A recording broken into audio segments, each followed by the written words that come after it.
Shout out Beyonce. You keep wasting my time. I don't wanna ride. Quit wasting my time, quit wasting my time, quit wasting my time, quit wasting, quit.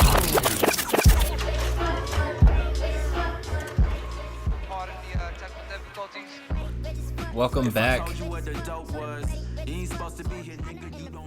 Oh man, I had to make 2 different recordings because this shit's just gonna be too long for me to properly upload onto the pod streaming. Oh, I can't believe I just spent an hour on the quartering. I hope I really made that content worth it because that was a big mistake on my part.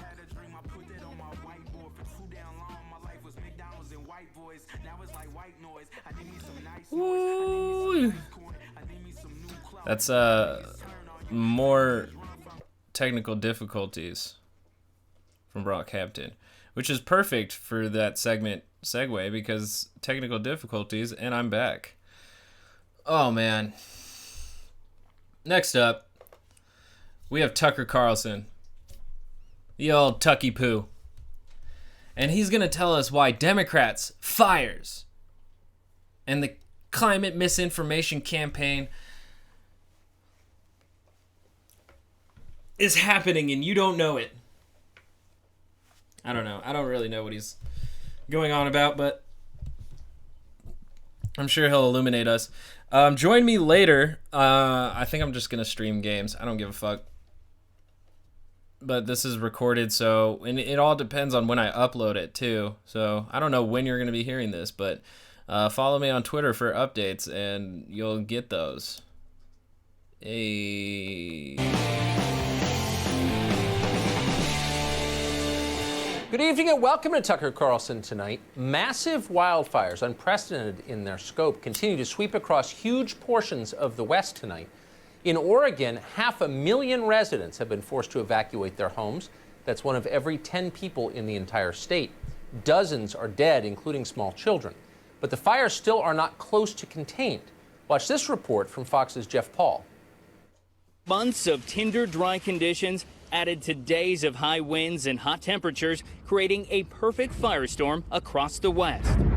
California is one of the hardest hit, with a record-breaking 3 million acres burned and nearly 4,000 homes and buildings lost so far. Yeah, I mean, this newsreel right now sounds pretty fucking devastating and apocalyptical. A 12-year-old boy and his grandmother are among the latest deaths. The flames are spreading so fast, it really doesn't give people much time to get out. The fire's also taking a toll in Washington state, where more than 100 homes are gone, and a 1-year-old boy died as his family tried to flee the flames. And in Oregon, more than 35 fires are burning, with at least 5 small towns destroyed. Resources across the West are stretched thin. It is awful, and it continues as we speak right now. Walls of flame consuming everything in their path. Homes, thousands and thousands, untold numbers of animals, and of course, as we said, human beings too. It is tragedy on a massive scale. When something this terrible happens, decent people pause. They put their own interests aside for a moment. They consider how they can help. We've seen that kind of selflessness before in this country. This is, remember, the anniversary of 9/11. But there are others for whom altruism is an unknown concept. Self-interest is all they know. These people do not pause. They never do. They relentlessly press forward for any advantage under any circumstances. Are we going to forget the people who celebrate Ayn Rand and objectivism when he says this? Are people that are objectivists that watch him, do they believe what he's saying and apply it to other people who are trying to gain power for altruistic reasons and being like, no, they're not actually altruistic, they're out for self-interest? I don't know. I really don't know. Because I would probably throw money on the idea that Tucky Boy here enjoys some Atlas Shrugged, maybe even flipped through the Fountainhead a couple times. I don't know.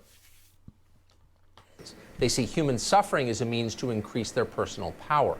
These are the people who turn funerals into political rallies and feel no shame for doing it. As Americans burned to death, people like this swung into action immediately. They went on television with a partisan talking point. Climate change, they said, caused these fires. They didn't explain how exactly that happened. How did climate change do that? They didn't tell us, but they just kept saying it. In the hands of Democratic politicians, climate change is like systemic racism in the sky. You can't see it, but rest assured it's everywhere, and it's deadly. And like systemic racism, it is your fault. The American middle class did it. They caused climate change. What? They ate too many hamburgers. They drove too many What? SUVs. They had too many children. What? A lot of them wear T-shirts to work and didn't finish college. And that What? causes climate change too. Bro.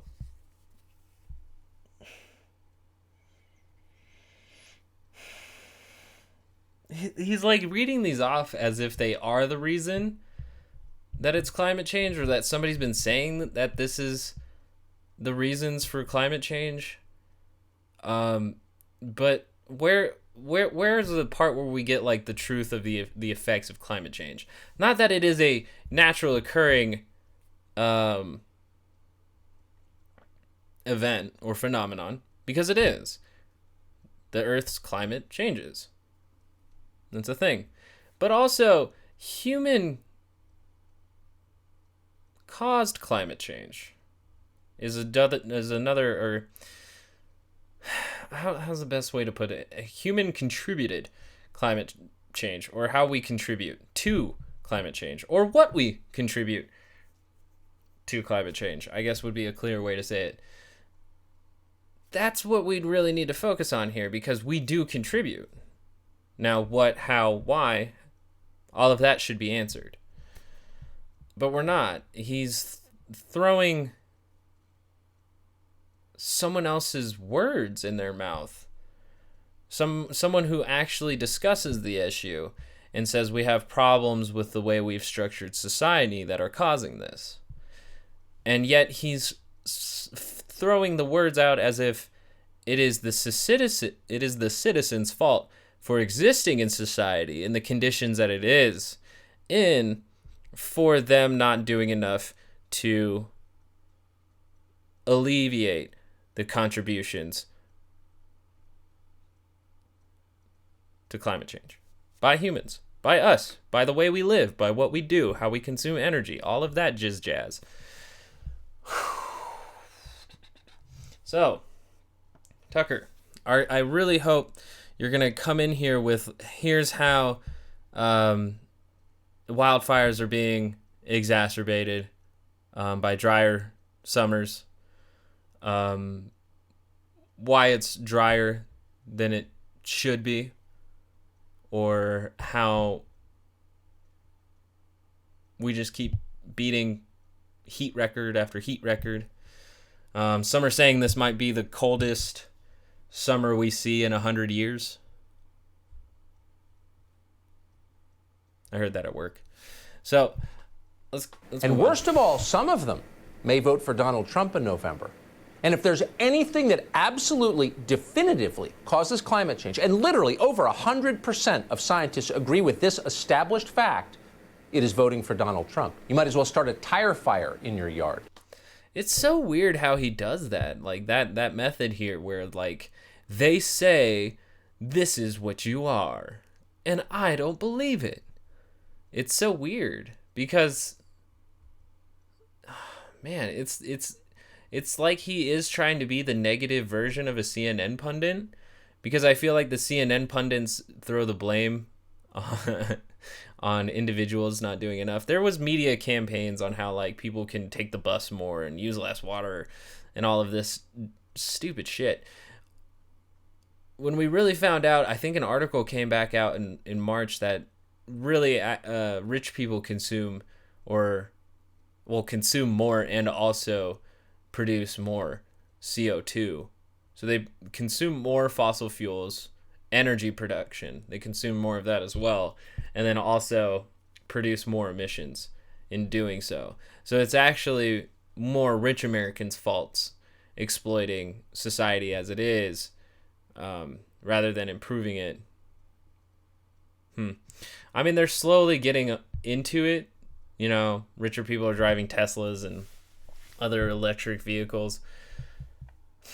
But it's a slow process that is taking a while to trickle down to the rest of us, which, you know, if we don't get electric cars within the next 10 years, we're going to have a much harder time trying to not contribute to climate change or accelerated climate change. That's what we contribute to at this point. And every wildfire we have is also going to just add more heat into our atmosphere, which is then going to further exacerbate and then change and shift the data, because the data is only going off of it's always changing. We announced last year or the year before that we had 12 years. I think it was last year that we had 12 years, and I'm sure next year we'll hear that we have 6. The way that the fires have been burning, it's hard not to believe that would be the case. And so when people say that voting for Donald Trump contributes to the acceleration of climate change, it's because Donald Trump has deregulated fossil fuel, has supported coal. He's done basically all he can to not move in the direction of net zero emissions or renewable energy or anything that would really help the situation. So that's what they're talking about. It's so weird how he just talks at his viewers, and it sounds like he's also talking from an oppositional's position, and yet also mischaracterizing the opposition to the climate denier. It's such a strange delivery. It confuses me every time on how it actually works on people. That this is what they say, this is what they say, and this is what they say. And they're like, man, I can't believe they say this shit about me. And maybe it's because they don't fully understand the issue.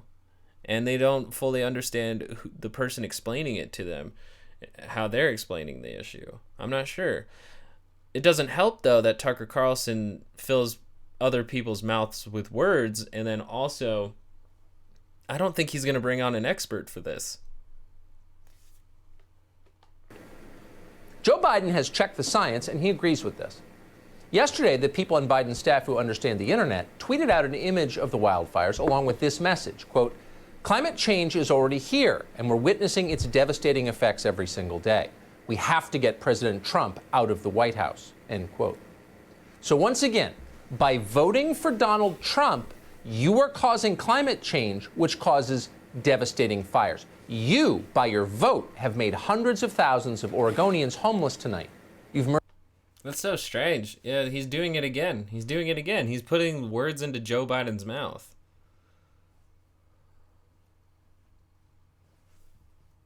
Murdered people. Joe Biden's closest friend in the world, a prominent kite surfer on Martha's Vineyard called Barack Obama, echoed that message with his trademark restraint. Obama declared that your life depends on voting for Joe Biden. Well, hold on a minute, you might ask. Doesn't this very same Barack Obama own a $12 million spread right on the ocean in Massachusetts? At a time when sea levels are rising so fast we're about to see killer whales in the Rockies. Well, that doesn't make sense. It doesn't seem like Barack Obama could be very concerned about climate change. And by the way, didn't Obama go to law school? When did he become a scientist? Those seem like reasonable questions. Here's the thing, though. He's surrounded himself with scientific experts, and he's probably had conversations with scientific experts. I like to brag about this. Me and Obama have read the same book. It's called Sapiens by Yuval Noah Harari. I suggest everybody read it. I don't give a fuck if elitists enjoyed it. I think there's immense amount of information in there that citizens can use as well. But you can learn a lot by listening to people who study things rather than listening to a guy who spins narratives. And here I am, the guy who unweaves them. Who's really at the bottom of the barrel here? Questions. On the other hand, lawyers pretending to be scientists are now everywhere in the Democratic Party. Here, for example, is the governor of Washington State, Jay Inslee. Inslee's a proud graduate of Willamette University Law School. He's explaining that he's already figured out the cause of the fires. Watch. And these are conditions that are exacerbated by the changing climate that we are suffering. And I do not believe that we should surrender these subdivisions or these houses to climate change exacerbated fires. We should fight the cause of these fires. So I mismanaged my state. Now it's on fire. You're required to give me more power. Right. He did it again. He literally didn't even say anything about more power. They need more resources. And yet he puts words into people's mouths and then is able to sway poor old boomers who just believe, I can't believe that man said that about me. You see how that works. But as a factual matter, this is a crock. There is not a single scientist on Earth who knows whether or by how much these fires may have been, quote, exacerbated by warmer temperatures. You know why Tucker Carlson couldn't bring on any experts? Is because he couldn't find any experts. There's no one. There's no one out there who can explain the fires. There's no one out there who can explain how drier climates can lead to such a situation, to drier and hotter climates, to massive fires in 3 states that I know of. I'm talking about California, Colorado, and Oregon. I think Washington might be on fire too. Let's just say 4. Fuck it, I don't care if I'm wrong. Fact check me, bitch. Alright, anyways. Savage. Calm down. The reason why Tucker Carlson can't seem to have any experts on here to talk about climate change and how the fires are being exacerbated is because he doesn't know any. There are none. There's 0. The governor is just going off of instinct. He doesn't listen to anybody. He just follows his gut too. So in the battle of guts, you gotta follow either Tucker's gut or you gotta follow the governor's gut. And unfortunately, most of Tucker's viewers are probably gonna follow Tucker's gut, and their gut just leads to another TV dinner. So please, just I don't know, try to find some climate experts, because you can find as many climate scientists as you can anti-vaxxers. You know, you really can. Anti-vaxxer doctors is what I'm saying. You can find as many doctors supporting hydroxychloroquine as you can denying climate, and you can find as many acknowledging climate as you can. Just do it. Just do it. Just find some fucking experts. I don't care anymore about what side. Do both sides. Just look at both of them. Listen to the deniers. Listen to the acceptors, and just fucking accept all the information. Don't say who's right. Don't say who's wrong. Just take it all in and say, okay, this exists because we live in a reality of a split mind, a split hyper. What are we? We're a split hive mind, completely fractured, and the left and right just won't shut the fuck up about who should run everything. Temperatures caused by climate change. All we have is conjecture from a handful of scientists and many politicians, none of whom has reached a definitive conclusion. Daniel Swain, for example, he's a climate scientist at UCLA, conceded recently that it's, quote, hard to determine whether climate change played a role in sparking the fires. Okay. That's what science is. It's sparking the fires. Okay. Whether climate change plays. One scientist said it's hard to determine. And he's like, okay, well, there's an expert. Played a role in sparking the fires. Okay. That's what science is. It's gradual. It's incremental. Often it's tentative. We don't say things we don't know for certain. It's the opposite of politics. They have nothing in common. What? Meanwhile, back in the material world, they should have a lot more in common because they both use deductive and inductive reasoning, which I don't think Tucker Carlson is either willing to accept or comprehend. I have no fucking idea. That was infuriating. That part right there, him talking as if science was as malleable as religion. Get the fuck out of here. Kind of, I guess, because what we're finding now is that they take facts or they take statistics data, and then they fit it to their biases rather than their biases being judged by facts and data.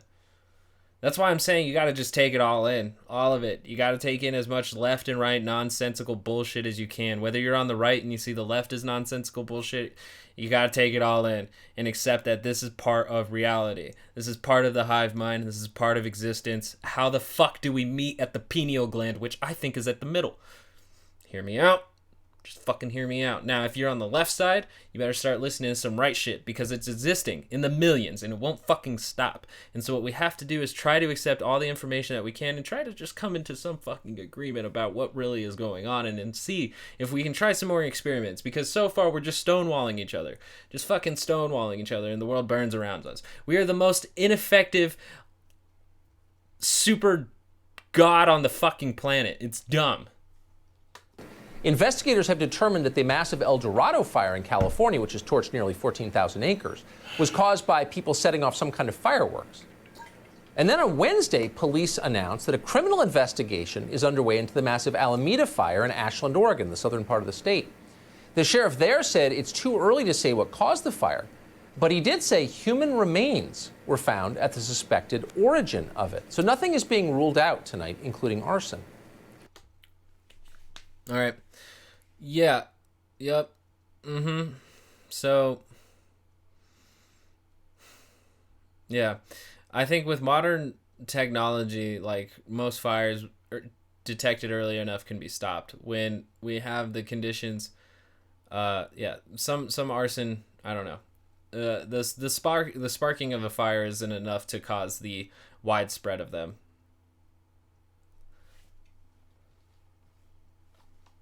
We've seen arson fires before this. These are unprecedented fires. As always with these things, the more you know, the more facts, the more details you know. They're not even done yet. The more complicated it becomes. So serious people, and there are still some, are just beginning to gather evidence to figure out how this started and thinking through how to prevent it going forward. But at the same time, unfortunately, our media are giving voice to deeply unserious people, partisan people, and they're on television, drowning out nuance. Don't worry about the facts, they say, just trust us. The sky is orange over San Francisco because households making 40 grand a year made the mistake of voting Republican. Therefore, you must give us total control of the nation's economy. All right, he just fed a lot of bullshit into somebody else's mouth. Republicans deny climate change, and so they don't really do anything to help the situation. Might be why he's saying that rhetoric. Democrats don't do that much either, because once we start to have like a Green New Deal or something that's radical, I say it like it's a scary word. The Dems aren't even down for doing enough. We're so far into just continuing on with production until shit gets that much worse. It's fascinating. We don't know what kind of climate, if any, we're going to be living in. It seems like the species might be living on a YOLO principle, but we'll see. Maybe we'll be able to survive through it and get past and live in a post-apocalyptic utopia. Who the fuck knows? The Green New Deal. It's mandatory now. I doubt we will, because there's no way we can live in a post-apocalyptic utopia, because we can't live in an utopia now, so. And we literally have resources all around us. So rather than leading us into the land of milk and honey, which we could have made out of the entire planet, we're actually being led into hell. The entire planet. We made certain subsections hell, and now we're going to make more of it hell. And then we're going to go to Mars and pimp the shit out of that, because fuck this place. Even though Mars is what we're heading towards here. So, Amateur arson detective Nancy Pelosi explained. Mother Earth is angry. She's telling us, whether she's telling us with hurricanes on the Gulf Coast, or fires in the West, whatever it is, that the climate crisis is real and has an impact. I'll be right back.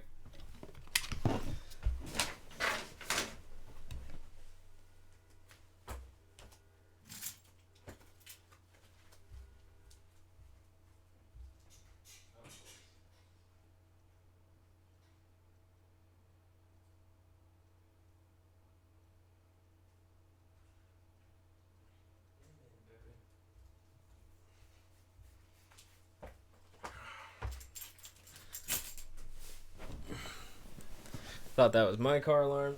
It was not my car alarm. Rose. Hey. No. Rosebud. Rosebud. Hey. Who you barking at? Come here. You hear my dog? Rosie. Come on. Get up there. That's not okay. There's no one there. It's the car going off again. It's the car alarm going off again. I feel like I'm being fucked with.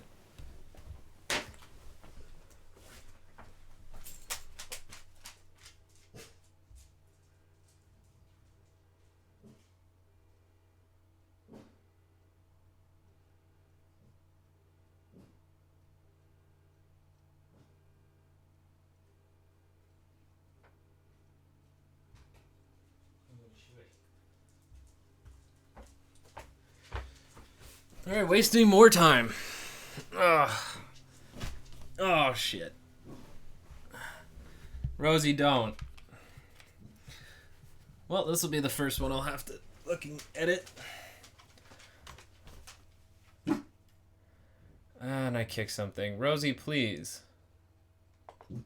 Hey. Lay down.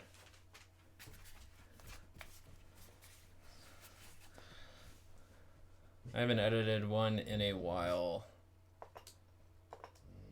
Rosie. I have to edit the pod now. Shush. Oh. Mother Nature is angry? Please. When was the last time Nancy Pelosi went outside? There was a car alarm. My dog was barking. I probably edited this if you're listening to the podcast. Rosie, are you kidding me right now?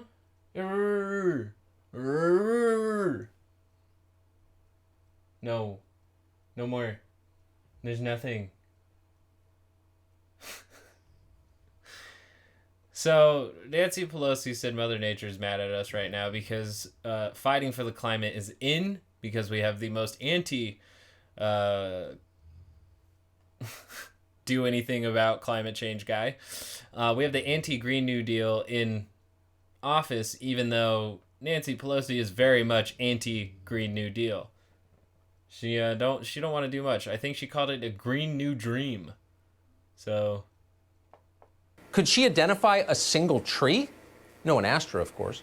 All we know is what she can Tucker Carlson identify trees? Who gives a fuck if you can identify trees? said. Climate change caused this. Of course it did. Because no matter what the natural disaster is, hurricanes, tornadoes, acne, whatever, climate change did it. In other words, you did it. And to repent for doing it, you need to give us full control of your life. It's so weird that he's selling like doing anything about climate change is authoritarianism. And I think the reason why he's saying that is because he fights for the interests of oil, of fossil fuels, of all of the shit that like needs to change. So they would be the ones who would be authoritarian upon because they would have to shut down in order to save the planet. Also, I think the military-industrial complex is in the top 5 of CO2 emissions or contributors to climate, human-accelerated climate change. So, taking that into consideration, yeah, that's going to be a hard one to change. Now keep in mind the person telling you this, Nancy Pelosi, owns at least 2 Sub-Zero freezers. She showed them to us on television. Each one costs $10,000. They use a lot of energy.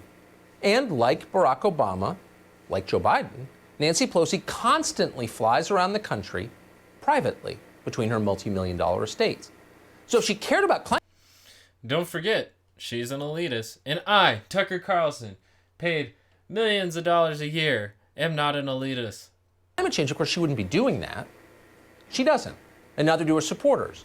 Otherwise, they'd be massed outside of her estates in anger. They wouldn't be trying to destroy the hair salon that exposed her hypocrisy.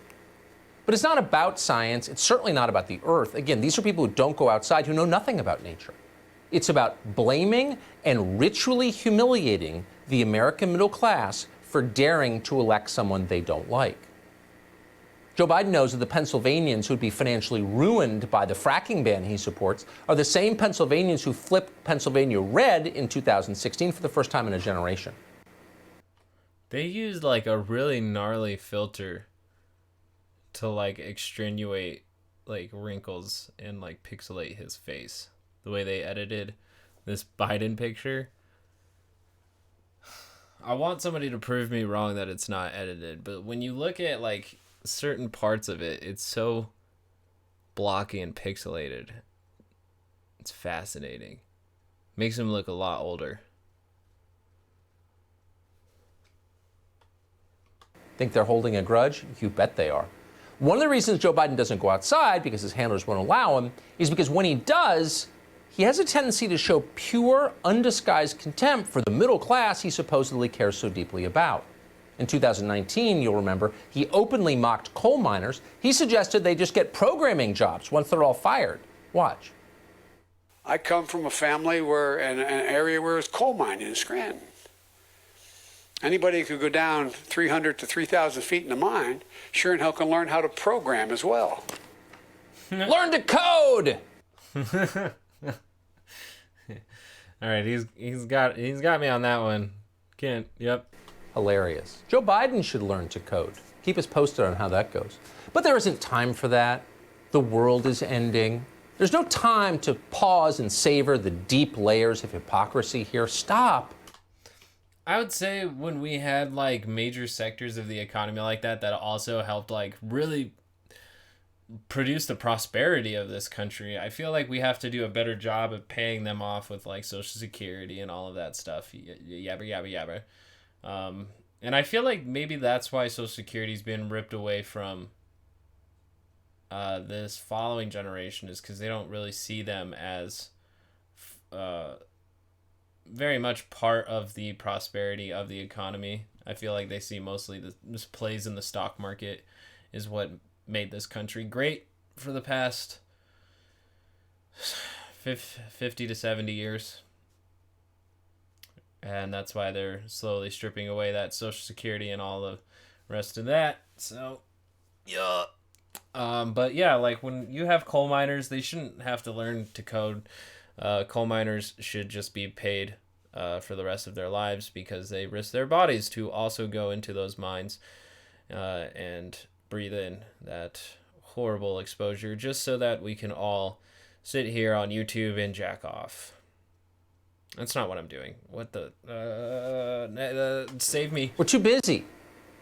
We're measuring our lives in minutes now. Last summer, Sandy Cortez did the math on all of this. She's good at math. And she calculated we only have 12 years left to live. The world is going to end in 12 years if we don't address climate change. Like, this is the war. This is our World War II.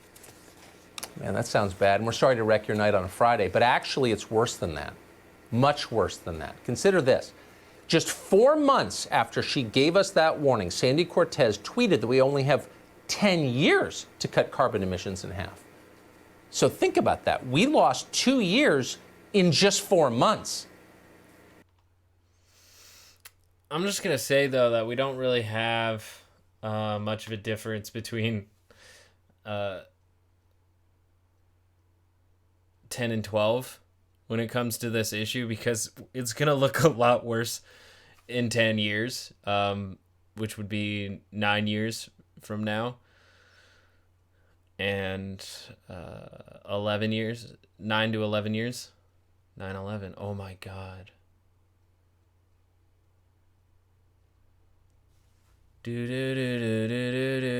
It's just ridiculous. It's just ridiculous. This like ad hominem attack that we're taking right here. At that rate, we could literally all be dead unless Joe Biden wins in November, which is, of course, what they're saying underneath it all. On Tuesday, California Governor Gavin Newsom pretty much said it out loud. Newsom has abandoned science completely. He did it long ago. Science is too stringent for Gavin Newsom, too Western, too patriarchal. Newsom is now a man of faith.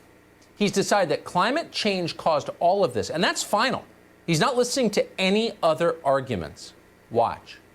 I have no patience, and I say this lovingly, not as an ideologue, but as someone who prides himself on being open to argument, interested in evidence, but I quite literally have no patience for climate change deniers. It simply follows completely inconsistent, that point of view, with the reality on the ground. I'm not an ideologue, but anyone who disagrees with me must be ignored and eliminated. I don't want to hear any countervailing facts or evidence, none. But I'm not an ideologue. Well, I mean, we've been hearing climate change denial for like close to 20 years now, and as we see like certain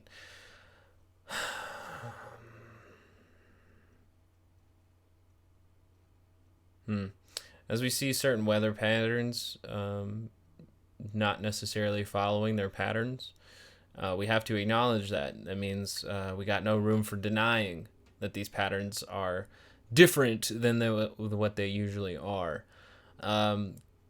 Denver went on national news because it went from summer to winter in like 0 to 100, like overnight. Made the national news for that. And it's something we're quickly forgetting already. Not normal. Not normal. Not a normal situation. And I can't explain it to you because I'm not a meteorologist, nor am I any kind of scientist. I am just a person who tries to listen to scientists, but I also have to listen to other people who claim to know things because you got to challenge them. Otherwise, they're just going to run rampant and convince people in believing nonsense. Okay. So people like Gavin Newsom has announced they don't want to listen to climate change deniers, which raises the central question, what is a climate change denier? Well, a climate change denier is anyone who thinks a ruling class has done a very poor job running their states, running their country, protecting the people they were hired to protect and watch over. So are we climate change deniers if we point out that the state of California has failed to implement meaningful deforestation measures that might have dramatically slowed the spread of these wildfires? Does that make us deniers? Because in 2018, a state oversight agency in California found that years of poor or non-existent forest management policies in the Sierra Nevada forests had contributed to the fires. One of the few Republicans who still holds elected office in that state, State Assemblyman Heath Flora, last year called on using the state's $22 billion budget surplus, probably the last one in its history, to implement vegetation management, because fires don't obviously spread as well if they're not connected by huge forests which function as kindling. All of that is obvious, which means you can't say it out loud. The natural world, facts, nature itself is anathema to ideologues like this. The same people telling you they're protecting nature hate nature, everything about nature. Presumably you're also a climate change denier if you point out that 6 of the Oregon National Guard's wildfire fighting helicopters aren't in Oregon anymore. Where are they, you might wonder? They're in Afghanistan. So instead of dropping water to suppress the blazes, the Chinook helicopters are busy supplying a war effort that's been going on for nearly 20 years for no reason. So how'd that... Wouldn't that be a federal issue? Like, how is Oregon in charge of that? Why would Oregon be a part of foreign affairs? Or is that like particular with the news? Or where did they rent those from? What the fuck are you talking about? Are they part of the National Guard? Whose? Rewind. Hate nature, everything about nature. Presumably you're also a climate change denier if you point out that 6 of the Oregon National Guard's wildfire fighting helicopters aren't in Oregon anymore. Where are they, you might wonder? They're in Afghanistan. Why is that up to Oregon? Why would that be up to Oregon? Oregon's National Guard? I feel like the National Guard is still an extension of the Army, which is an extension of the federal branch of the government. Just because they're stationed in Oregon does not make them Oregon State. Ugh, I don't know. I really don't know, though. Here's the thing, is I don't even know what the fuck the helicopters would be doing over there on whose orders. And he's not going to tell me. He's just going to say, these are Oregon helicopters and they're in Afghanistan. Doesn't that piss you off? Like, yeah, that's more of a leadership problem. I don't care if it's just the governor. I feel like if it's involved in foreign affairs, it probably has something to do with the Department of Defense or the Department of State. I have no fucking idea. So instead of dropping water to suppress the blazes, the Chinook helicopters are busy supplying a war effort that's been going on for nearly 20 years for no reason. So how'd that happen? And what's the effect? Why did Fox News is even admitting that war is for no reason? Wild. Of it? Those might be good questions to ask of, I don't know, Gavin Newsom, Jay Inslee, governor of Oregon. Does anyone even care? And the answer, of course, is no. Nobody cares about the details. You could find out! At all. They don't care about the lives of the people they govern. They don't care about facts. They don't care about science. All right. Tucker not only has the platform to find out what those helicopters are doing, but he also has the platform to bring on scientists to explain on how climate change could be exacerbating these fires. If there are claims out there, you can find people to either back the claims or deny the claims. You can do it. But Tucker said, don't worry, man. Don't worry. I'll fight back every claim that's ever come out because I spin narratives. It was just last week that the mayor of Los Angeles, Eric Garcetti, admitted on the record that LA has become completely third world, which it has, unfortunately. Of course, Garcetti didn't blame himself for the degradation of one of the great American cities that he runs. No, he blamed you. You did it. Quote, "It's almost 3 p.m., Garcetti tweeted. Time to turn off major appliances. Set the thermostat to 78 degrees or use a fan instead. Turn off excess lights and unplug any appliances you're not using. We need every Californian to help conserve energy. Please do your part." Oh, you got to wonder if you were able to go to Garcetti's house, which you're not. Can't get past the bodyguards you pay for. But if you were, is he following these recommendations? No. But it's not about him. It's about the people he's supposed to be helping, the ones he's now blaming. He wants them to suffer to fix a problem that he and his fellow Democrats in California created. They didn't create this.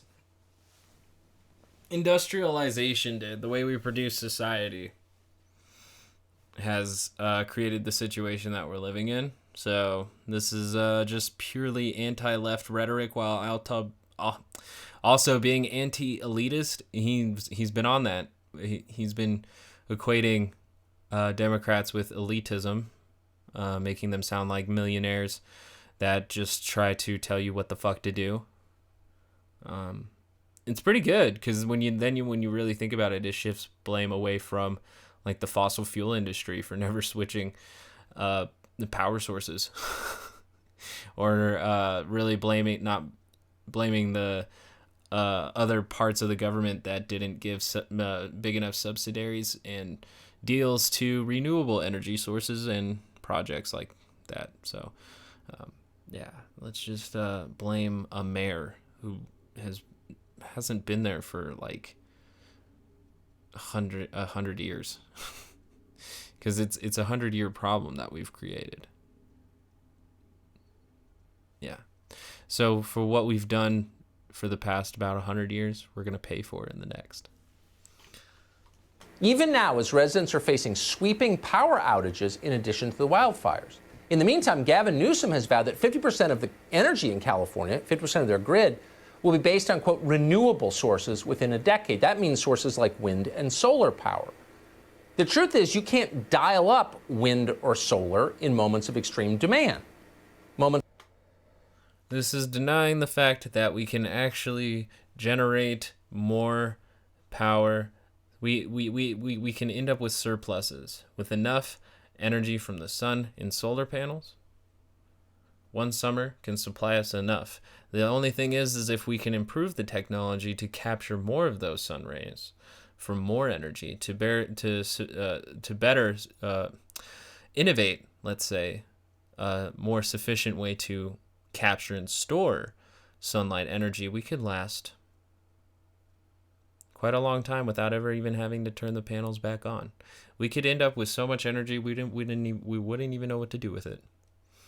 But he's ignoring the fact that battery, like the technology to capture the energy of the sun, would need to be improved over time. And also that our batteries have been improving over time and that we can store more and more energy as we go. You're just ignoring that. The thing about the energies that we use now is it has to be consumed. It's consumable. And it's unsustainable because they don't renew. Only millions of years have created the fossil fuels. Same with the even fracking and the minerals that took in the gas deposits, that all of that took millions of years to get there. Now the sun took billions of years to get there, but in just like less than a century, we could figure out how to better use the sun's energy for the rest of our measly existence. We really could. It's all about innovation. We have to innovate. Right now is the time to innovate and solve the climate crisis. But it's not what Tucky wants. Nope. It's like right now, during the heat wave sweeping California. Newsom was asked last month whether he would consider revising his stance, given that the blackouts have left millions of Californians without power and presumably killed people, because that's what happens if you don't have electricity. And Newsom responded this way, quote, "We are going to radically change the way we produce and consume energy." In other words, no, we're not changing. In other words, the blackouts will continue until morale improves. Huh.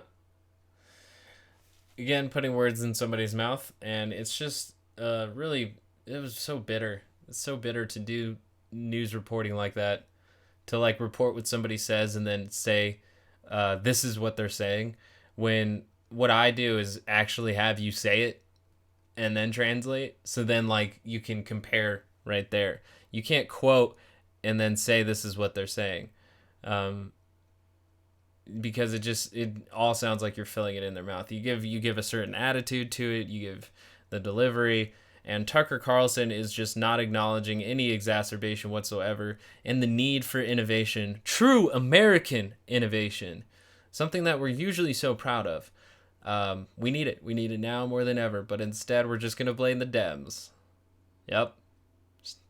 Just blaming the Dems. That'll solve our problems. I want to thank you for joining me on TOX News, where we keep everything toxic, totally biased, factual, I think. Hello, silence, my only friend. Yeah, I love podcasting. Find me on all those podcast streams. Find the recordings of these on the YouTube. Find Brockhampton's Technical Difficulties mixtape. I don't really know. Find that on YouTube. Watch what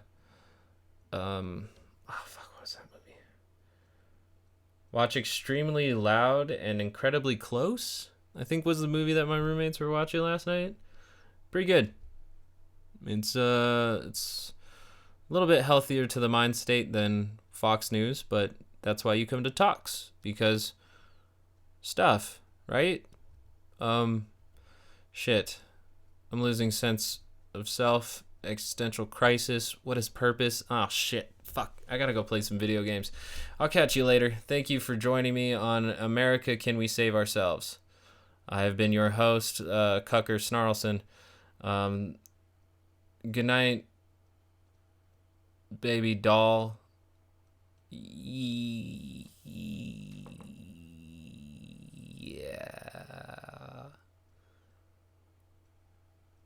You laughing on my hand, baby, when it's convenient. I need me some street shit. Fuck this PC shit. Shout out Heaven Belongs to BA. Shout out Beyonce. You keep wasting my time. I don't wanna ride. Quit wasting my time, quit wasting my time, quit wasting my time, quit wasting, quit. Pardon the technical difficulties.